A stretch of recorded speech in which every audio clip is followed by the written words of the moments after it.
going on? Thank you so much. Feel like $1 million. Shout out TMZ, you up?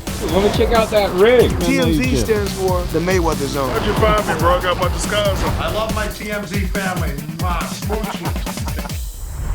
Welcome to TMZ Sports. I'm Mike Babcock with my guy, as always, Mojo Muhtadi. Mojo, we're going to start where we have started so many times over the last couple of weeks on this Ja Morant celebration roller coaster. Mojo, let's start from the beginning, or the beginning of this controversy at least. We know Ja Morant had been doing that gun celebration where he mimicked shooting a gun. The NBA gave him a pass.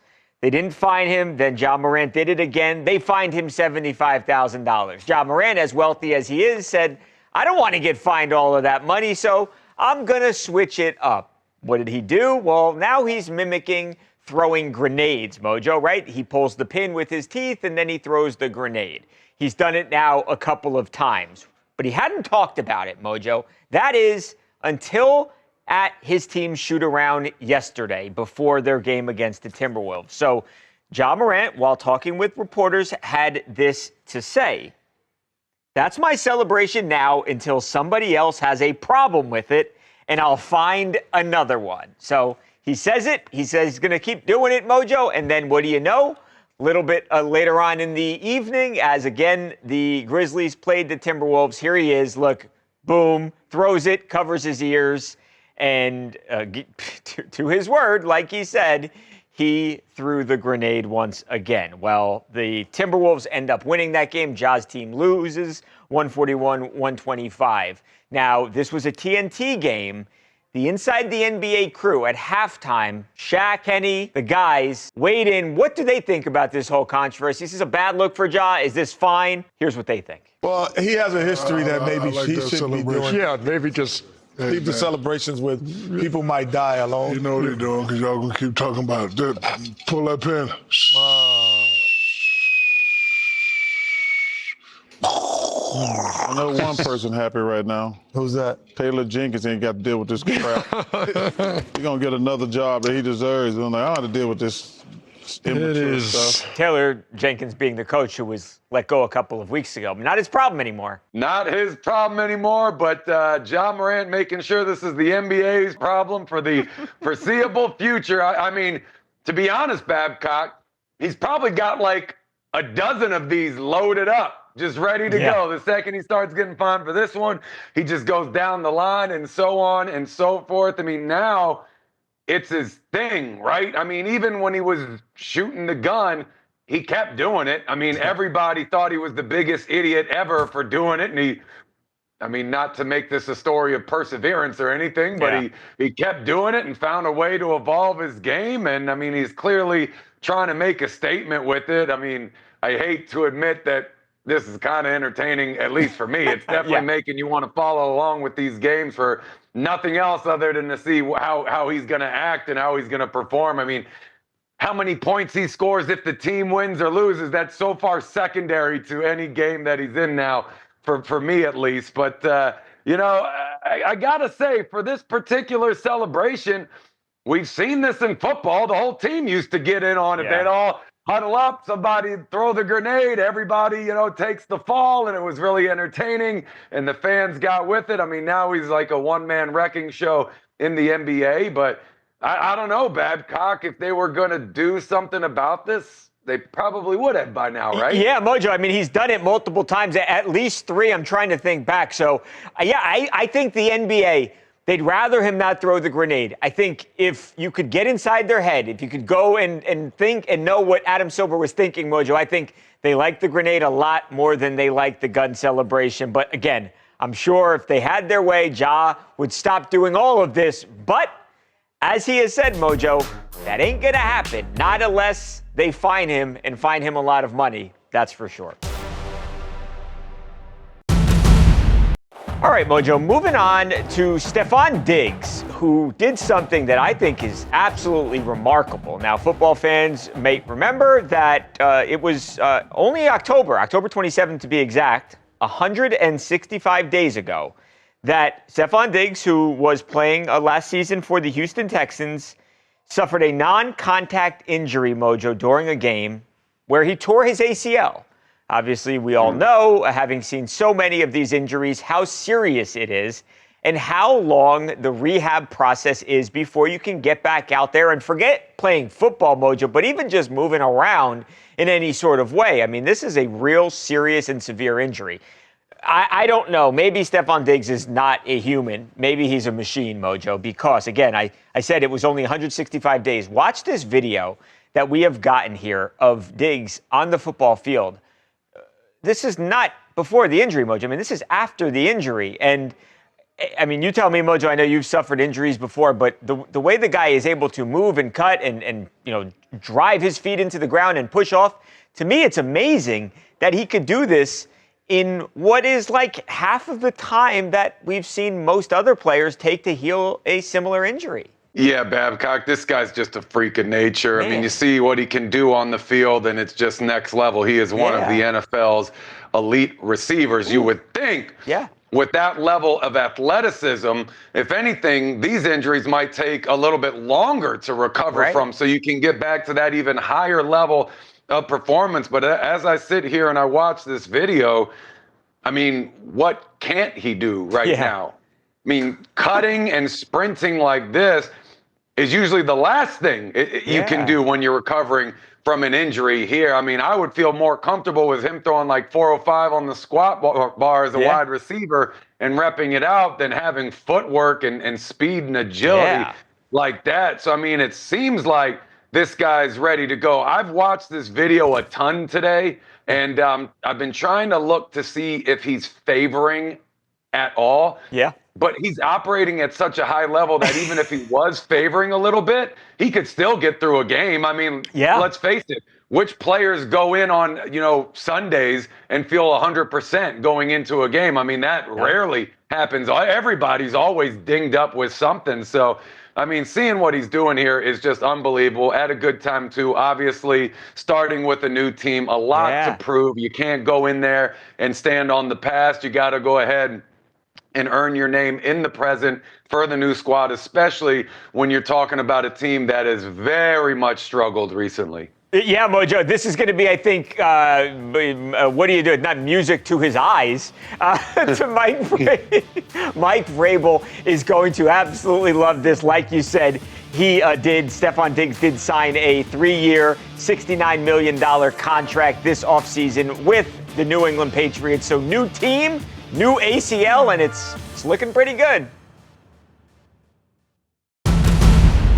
We're learning much more about the domestic dispute between Tyreek Hill and his estranged wife, Keita. The 911 call made by Keita's mom, where she says she's so scared, is coming your way next on TMZ Sports.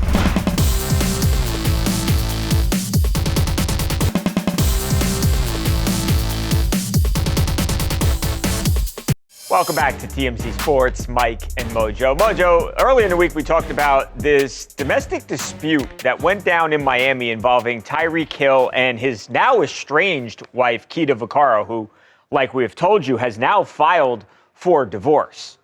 Like we also said earlier in the week, Mojo, when the police showed up, they investigated and nobody was ultimately arrested because they had determined that the argument had not turned physical.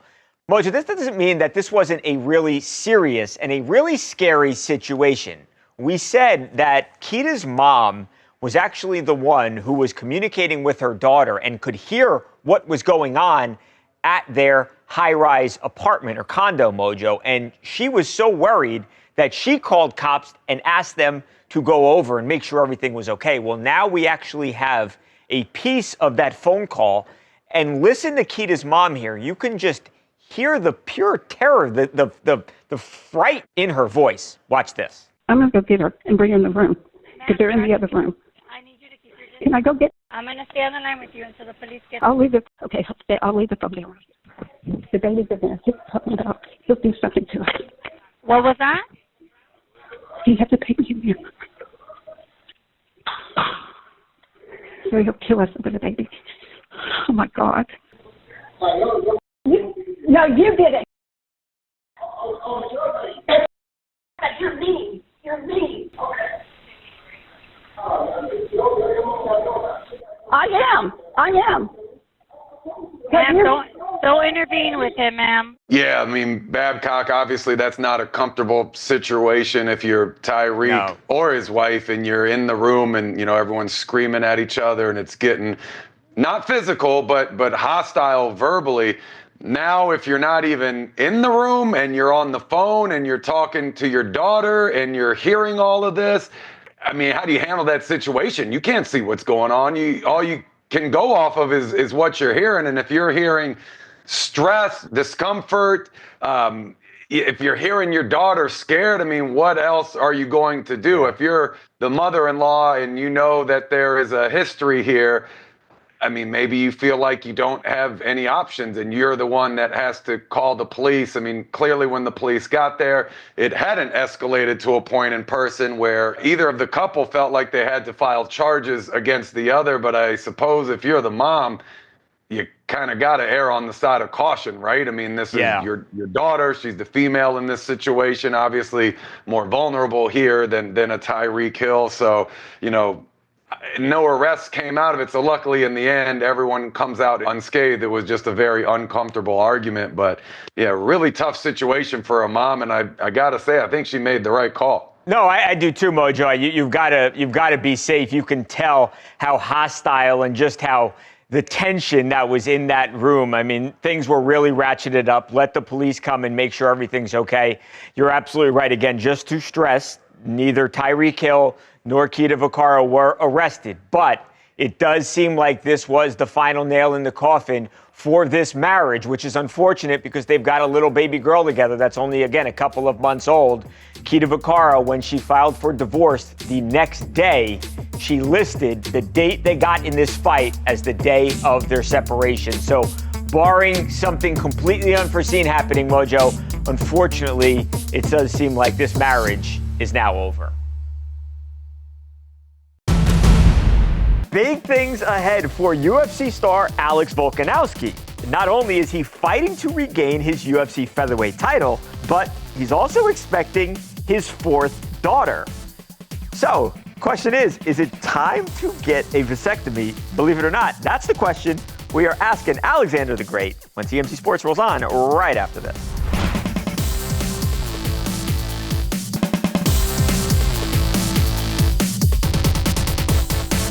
We're having another baby. Wasn't planned. Emma just got the blood tests and the results have already come through. I'm just gonna do it online. May as well get my reaction. I have 3 girls. I don't know, I don't have my hopes up. I know it's gonna be a girl. Like.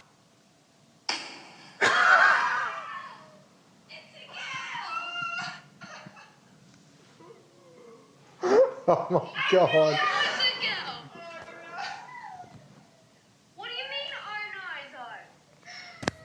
That's alright. Why not? I mean, oh yeah, obviously, yeah, like. How? I'm happy. It's fine. So there was Alexander Volkanovski, Mojo, who is expecting another baby girl with his beautiful wife, Emma. Now, you heard Alex say it right there. By the way, he's not even with Emma because Alex has a big-time fight, Mojo, UFC 314. He is the main event on Saturday night versus Diego Lopez. This is a highly anticipated fight with a ton on the line. So he is like thousands of miles away. He's talking to his wife. They do the whole big gender reveal thing, Mojo, and you can just see it all over his face. I think he, like guys who we've talked about in the past who had a bunch of girls, Gordon Hayward comes to mind. He wanted a boy. He's going to love this baby girl so much. But I think, yeah, fine. Fair to say he wanted a boy. They weren't even trying to have the baby. So that now begs the question, Mojo, what do you do? Because 4 is a lot. 5 would even be more. So is it time to start thinking about having a vasectomy? Well, luckily for us, we have got our own Charlie Cotton, who, of course, is from Australia, Mojo. He's got a new podcast called the Big Down Under Podcast. Alex the Great joined Charlie. Charlie just had a baby not too long ago, and he got the old snip. So is that what's in store for Alex? He asked him. Watch this. It was a surprise that we weren't trying. And then I'm like, maybe, I had a big break.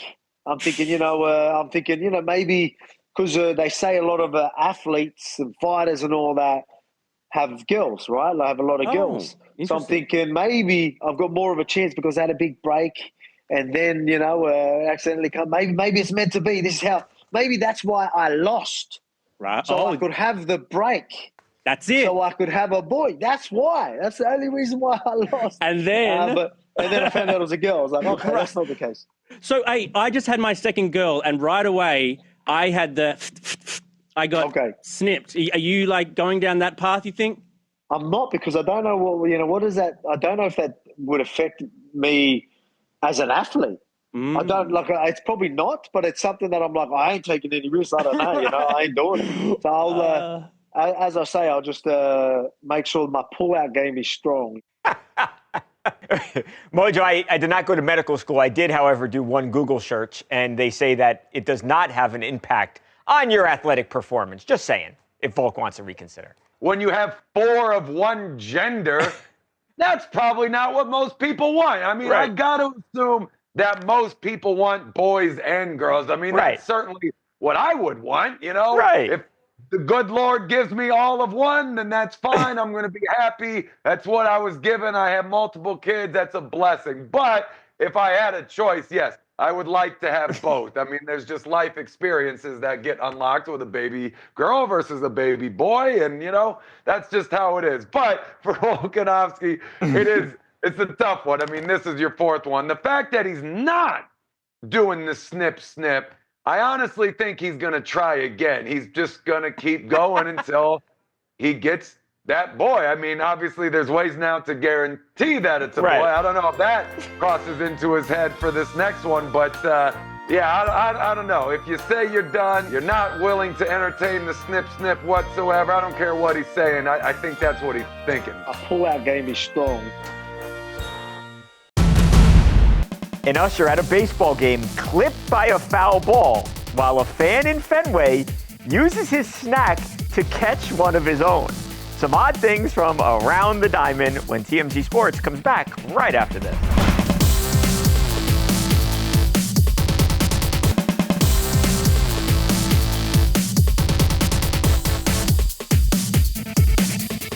Welcome back to TMZ Sports. Mike and Mojo. Mojo, it's time for some MLB oddities. We'll call this one the foul ball edition, Mojo. We'll start with the Phillies and the Braves game. Second baseman Bryson Stott at the plate, Mojo. And I don't know if this stadium vendor did something to him, but definitely on his bad side. Watch this. Harper. And it was just falling off the table. Whoop, look out. She ran into that one. Oh, that hurt. Yeah, it did. That hurt. Especially on a cold, damp night. You wait around for 2.5 hours to watch it resume. You get hit in the ankle. I believe that's an employee of the ballpark. Is it? Yeah. Oh, yeah. 2-2. Again fouled. Uh-oh, look out. No. Look out. Look. Oh, she's running the other way. She's running at it again.